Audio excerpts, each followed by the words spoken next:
De vuelta a esta hora con más informaciones, tanto en BTV como también en Superandina. En estudio para conversar Francisco Rodríguez, el presidente del Colegio de Profesores en los Andes. ¿Cómo está? Bien, ¿Sí? entero, digno, representando a los profesores que, como siempre, somos tan maltratados. Ha sido una semana bien compleja para el magisterio, profesor. Están hoy día, evidentemente, ya en la segunda etapa, lo que ustedes ya habían anunciado que se iba a hacer como movimiento en esta época ya del año. Primero un paro de un día, luego venía uno de 2 días y ahora ya podría ser hasta un indefinido según cómo avancen las cosas con el gobierno. Bueno, nosotros planteamos al término de las negociaciones que han llevado un año y medio, en esta última Año y etapa, medio. un año y medio, cosa que no se dice, que la gente no sabe. No es que nosotros hayamos dicho vamos a irnos a paro porque no nos contestaron esto. Ya. ¿Ah? Nuestro petitorio inicial y por el cual conversamos con el Ministerio de Educación tenía 34 puntos. Era más 34. largo que una lista de supermercados. Claro. ¿Ah? Fuimos priorizando y llegamos a 9 puntos, 8 que son los oficiales y un noveno que se desprende de uno de Ya. esos 8, y con los cuales conversamos a través de comisiones, de mesas técnicas, de conversaciones directas con el ministro de Educación, con la subsecretaria de Educación, con los estamentos de las autoridades. Y cuando las respuestas son dilatorias, son de postergación o son de invisibilización, ya no queda otra alternativa que lo que lamentablemente las decisiones que hemos tenido que tomar respecto de una movilización de carácter ascendente. Por eso lo de las 24 horas, que Sí. todavía daba un tiempo para poder una respuesta más precisa. Por eso el paro de 48 horas, que fue ambos, el de 24 horas y el de 48 horas, fue de una masividad enorme que nosotros extrañamos que no se haya señalado en esos términos Ya. en todos los medios de comunicación. Me refiero a los medios de comunicación de carácter nacional. Aparece invisibilizado y nos indigna también que las autoridades además tergiversen los datos, porque cuando nosotros decimos que ha habido sobre un 90% de adhesión a la movilización, nos referimos a lo que nos hemos referido siempre, a la educación pública, Sí. a la educación dependiente de los DAEM, de las corporaciones educacionales, ¿no es cierto?, y de los servicios locales de educación que están en funcionamiento. Y la autoridad responde diciendo que hubo un 31% y que si se consideraban los particulares Sí. pagados, esa cifra bajaba al 29%.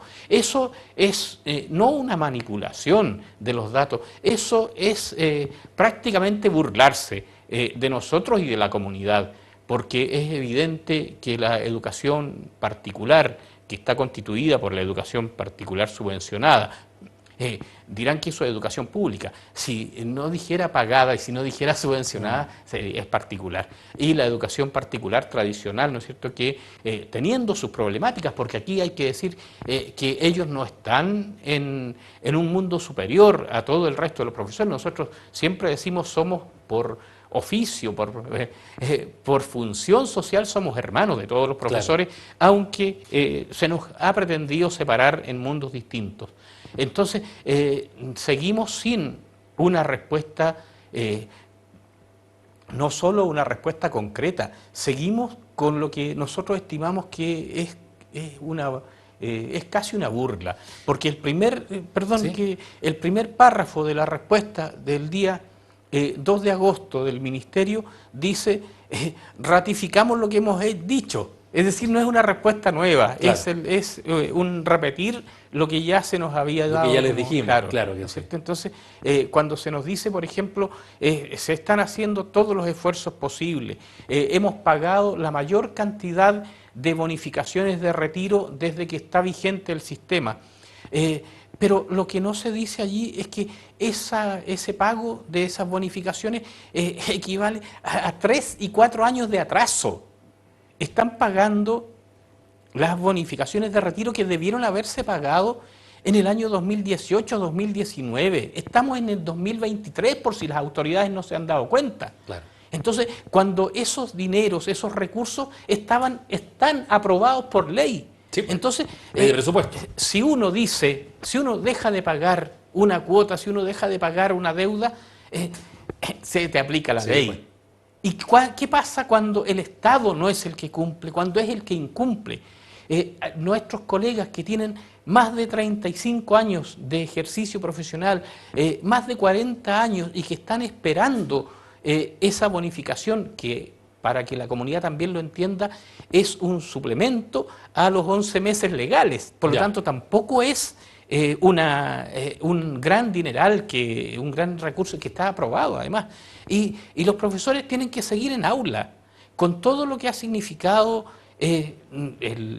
los problemas de la pandemia, los problemas de salud, que son enormes. ¿Por qué no se refieren a la cantidad de licencias médicas que hay no solo entre los profesores, no solo entre los asistentes de educación, sino que en la comunidad escolar? Y eso es transversal, no es solo en la educación municipalizada. Entonces, cuando no se responde con eso, que no es solo el recurso económico, es el reconocimiento a la dignidad, porque una persona que ha entregado todos esos años de servicio y que ha cumplido su edad legal para su pensión, lo mínimo que merece, porque no es un favor, no es una dádiva, es lo que merecidamente la persona tiene que recibir por sus años de trabajo. Y eso no ha ocurrido. Profesor, dentro de todo esto, ¿se sienten un poco traicionados o utilizados por la autoridad actual, tomando en cuenta que, en definitiva, en periodos de campaña habían ciertas insinuaciones, habían ciertos gestos en el magisterio? ¿Se sienten un poco, esperaban más? ¿Esperaban tal vez una mirada un poco más comprensiva que los gobiernos anteriores? Nosotros siempre esperamos, nunca hemos perdido la esperanza. Y la esperanza que no hemos perdido es la esperanza de que la educación realmente sea reconocida en el lugar social que le corresponde. Cuando alguien no cumple su palabra, cuando alguien miente, cuando alguien invisibiliza algo, el que queda mal es aquel que hizo eso. Sí. Y eso es lo que a mí, y agradezco esta oportunidad para decirlo a la comunidad de los Andes y del Valle, porque siempre se nos responsabiliza y peor, se nos echa la culpa a los profesores. Entonces, los profesores aquí somos las víctimas de este sistema. Somos el gremio, somos el sector más maltratado cuando se nos hace que respondamos a todos los requerimientos, los programados y los emergentes,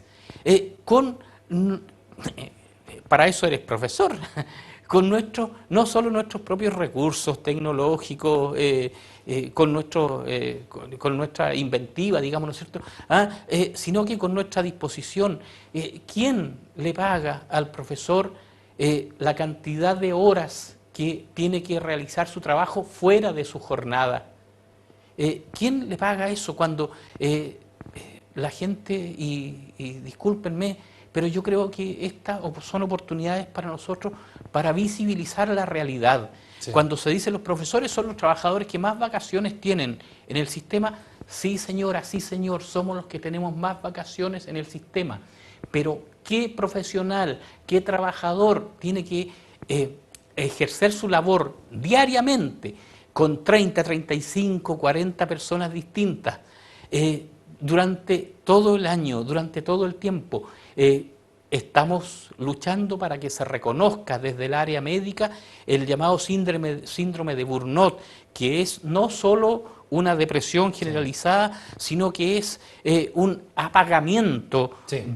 porque es mucho más general y que en Exacto. otros países está reconocido como enfermedad Y que laboral. deriva del que es la estrés. que es, Sí. eso es un estrés en grado máximo, Sí. porque nosotros nos vemos siempre presionados por todos, por todas partes, y además somos los que tenemos que dar la cara frente no solo a los estudiantes, a los apoderados, a la comunidad en general, cuando no somos los responsables. Nosotros somos la profesión que, es cierto, no trabajamos con herramientas, no trabajamos con instrumentos, trabajamos con personas, que es lo más complejo. Sí, el agotamiento es Entonces, igual, exactamente. y es, Sí. o sea, es equivalente, Sí. es dicho no por nosotros, sino que por Sí. los estudios científicos correspondientes, el estrés es mayor que el estrés de una persona que tenga que estar haciendo una perforación de Exactamente. muchos metros, o de los pilotos de aviones, que también Sí. es un estrés, ¿no es cierto?, llevar a cabo a su Un cargo vuelo, una cantidad de vidas humanas, digamos. Profesor, muy brevemente, ¿qué viene ahora?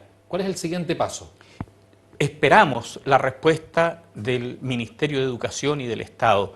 El día lunes próximo está fijada una reunión en tal sentido. Ya. Nosotros tenemos la esperanza fundada en que allí surja algo concreto, preciso, viable y real, ¿no es cierto? Porque nunca, y eso creo que para todos debiera quedar muy claro, nunca queremos paralizar nuestras clases, y más bien nuestros estudiantes, los mayores sobre todo, que son los que entienden esto, por Sí. eso adhieren con nosotros. Además, quiero decir que nunca los hemos dejado en el abandono, porque siempre les damos las orientaciones para cuando tenemos que hacer estas movilizaciones, no quedan a la deriva, ¿no es cierto? Como como no los dejamos a la deriva durante el tiempo de la pandemia, por ejemplo. Gracias por habernos acompañado, profesora, muy amable. Yo les agradezco la posibilidad y nuevamente saludar y pedir a la comunidad la comprensión y el apoyo, la adhesión, porque los profesores somos parte de esa comunidad local, de esa comunidad regional y de la comunidad nacional de la que todos formamos parte. Gracias por el tiempo, muy amable, muy gentil. Gracias, gracias. Nos separamos un instante y ya seguimos con más informaciones en VTV y Superandina. Espérenos.